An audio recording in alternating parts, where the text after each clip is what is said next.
Արեգ Սադոյան, իմ հարցը հետևում է։ Տեսեք, օրինակ դուք բազմիցս խոսացել եք Վարսի պայմանագրի մասին,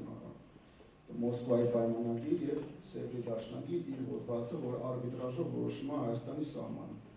Մենք հասկանում ենք, դա օրինական է, բայց հաստատություն այնպես ստացվեց, որ դուք ասում եք, օրինակ տեսեք,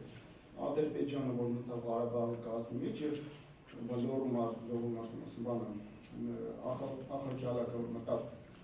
Վրաստանի կազմից, որը որոշեց Վրաստանի բռնելու կոմունիստները։ Դա որ ասում են դուք անօրինական է, վարչատարածքային ինչ-որ բաժանումներ է, նույնը Նախիջևան, Ղարաբաղ կազմում։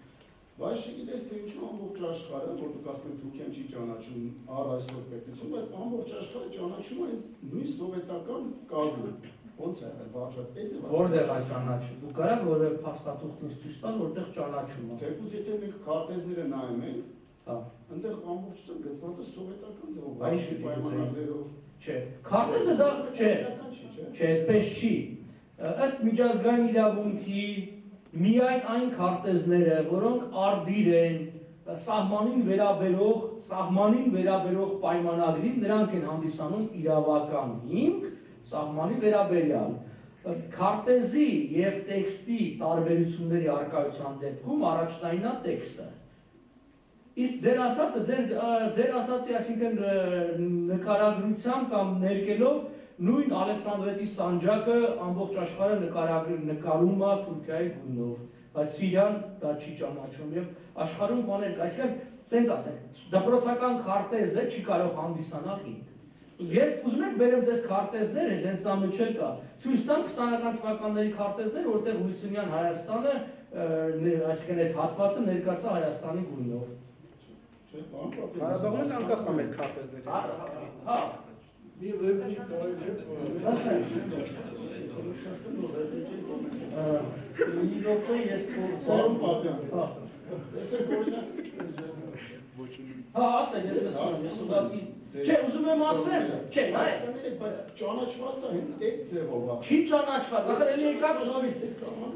Նույն Ամերիկան է այդպես ճանաչում սահմանները, նույն Ադրբեջանի սահմանները։ Ճանաչում միջազգային իրավունքի մեջ չկա սահմանների ճանաչում, իրոք էլի։ Ախր ճանաչում էլի գնացիք բանի, նայեք, եթե մենք խոսում ենք կենցաղային մակարդակով, եկեք կենցաղային խոսակցություն վարենք։ Եթե մենք խոսում ենք իրավունքի մակարդակով, եկեք իրավունքի մեջ հստակ կա պետության ճանաչում եւ իշխանության ճանաչում։ Սահմանները ճանաչվում են սահմանակից պետությունների միջև համապատասխան կնքված պայմանագիր փոխադարձաբար։ Մյուս երկրների տվյալ սահմանների փոփոխությանը որևէ կապ չունեն։ Այսինքն Միացյալ Նահանգները չի ճանաչում կամ ճանաչում Հայաստան կամ Վրաստան սահմանը։ Ես որ խոսում եմ, ազգերի լիգան է արել։ Եվ անգամ Վուդրո Վիլսոնը ինքը չի գործել որպես Միացյալ Նահանգների ներկայացուցիչ, ինքը գործել է որպես միջազգային արբիտր, որի իրավասությունը գալիս է էլի ազգերի լիգայից եւ Փարիզի վեհաժողովից։ Ուզում եմ ասեմ, այդ որ ասում եք ճանաչում, որ լսեք այդ ամբողջը, սա որ ռուսական հեռուստատեսությունն ասում են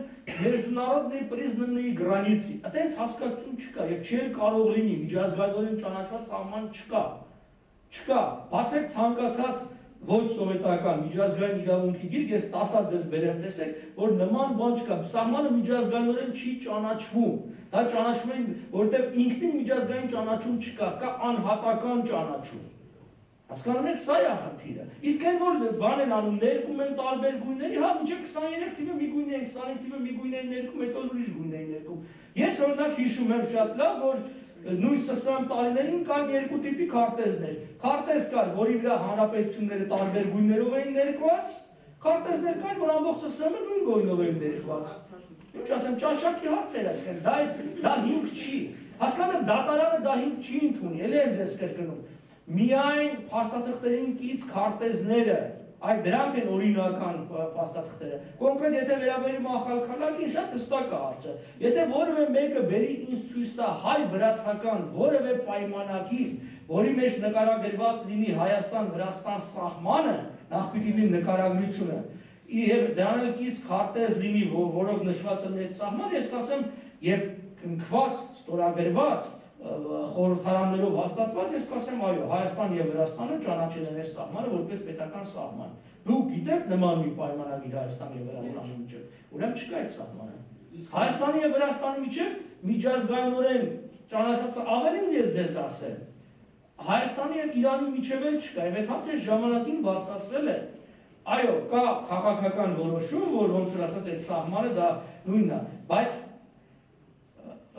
ոնց է այդ սահմանը գոյացել։ Գյուլիստանի պայմանագրով 1813 թվականին Ռուսաստան, որի իրավաճորթ եղել է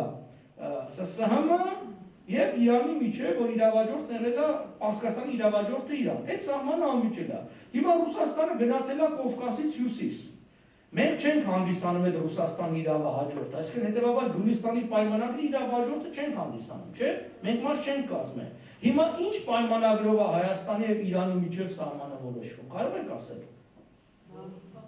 Որ պայմանագրով։ Ոչ մի, չկա, այսինքն կա վակուում, իրավական վակուում կա, որ այսօր խնդիր չի։ Վաղը կարող է խնդիր առաջանա։ Ես պարսիկներ եմ իմիջիալից պարբերաբար խոսում են դրա մասին, մեր Երևանյան խանության մասին, չգիտեմ, մեր կորցրած հողերի մասին եւ այլն եւ այլն։ Այսօր ամեն ինչ լավ է թվում, բայց վաղը միսօր կարող է խնդիրներ առաջանա։ Եթե մենք շահագրգռված ենք, որ այդ սահմանը ամրագրվի,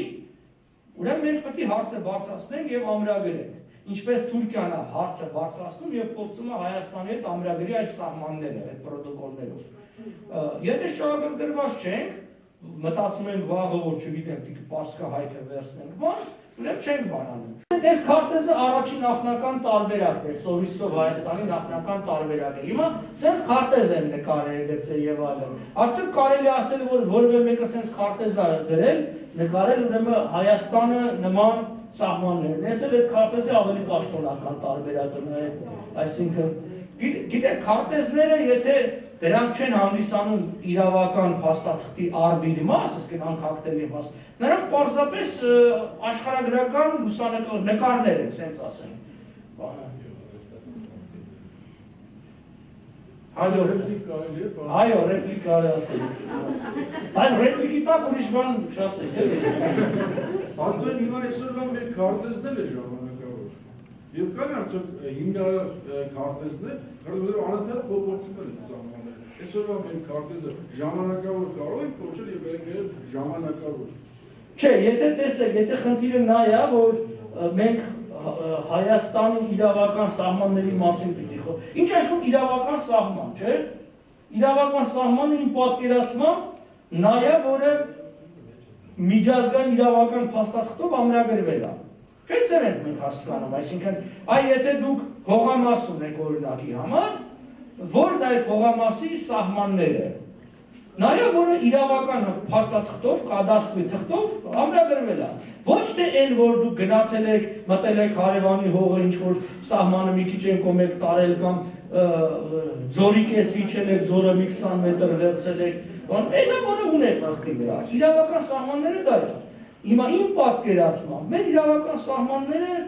ըստ էության սա է։ Այսինքն սա որպես մուսուլման սահմանը, սա էլ Վրաստանի եւ Ադրբեջանի հետ։ Ինչու՞։ Որտեղ սրանց վերաբերյալ կա համապատասխան իրավական որոշումներ, այսինքն որը որոշվել է սահմանը։ Մնացածը, ինչ որ մենք այսօր ունենք, որպես ճիշտ քարտեզ ենք ներկայացնում, ուրեմն տեսեք, երբ որ սովետական Հայաստանի քարտեզն էին ներկայացնում որպես Հայաստանի Հանրապետության քարտեզ, ասում էին դա սխալ քարտեզ է։ Հետո երբ որ որոշեցին նաև Ղարաբաղը միասին նկարել, ճիշտ է, մի քիչ գույնային, երանգային տարբերություններ են տալիս, այ դա ճիշտ քարտեզ, անգամ ճիշտ քարտեզի օր կա, կարծեմ սեպտեմբերի 3-ն է, բայց դա ճիշտ քարտեզը չի, ի՞նչ է ճիշտ քարտեզ,